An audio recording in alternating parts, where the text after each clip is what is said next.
वंदे मातरम। मित्रों, इसके पहले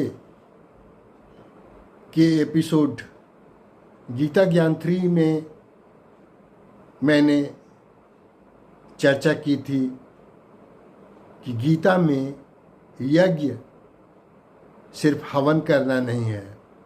इसमें भगवान श्री कृष्ण ने कहा है कि हवन करना ही सिर्फ यज्ञ नहीं है, बल्कि उन्होंने 5 प्रमुख प्रकार की क्रियाओं को यज्ञ बताया है।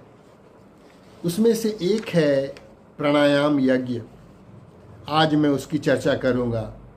इसके पहले मैं आपसे ये अनुरोध करता हूँ कि अगर आपने इस चैनल को सब्सक्राइब नहीं किया है तो अवश्य कर दें।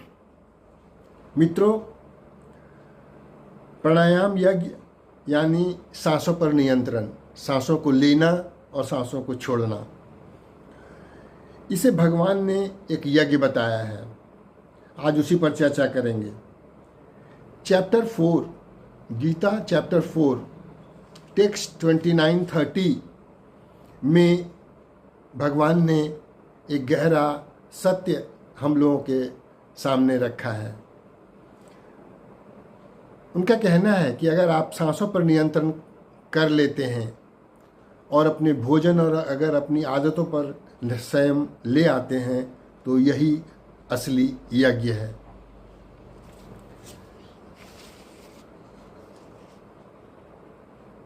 मित्रों, सेल्फ कंट्रोल इसे ही कहा जाता है।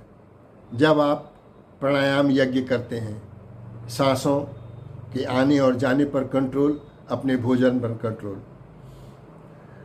आपने प्रैक्टिकली भी महसूस किया होगा, जब आप गुस्से में होते हैं, सांसें तेज चलती हैं, आपके सोचने समझने की क्षमता छीन हो जाती है।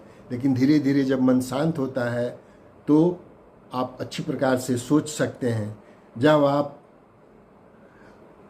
अपने खाने पीने की आदतों पर नियंत्रण रखते हैं तो शरीर स्वस्थ रहता है और जीवन में क्लैरिटी और डिसिप्लिन रहती है। सांस पर नियंत्रण यानी खुद पर नियंत्रण। श्री कृष्ण कहते हैं कि सेल्फ कंट्रोल ही सबसे बड़ा यज्ञ है।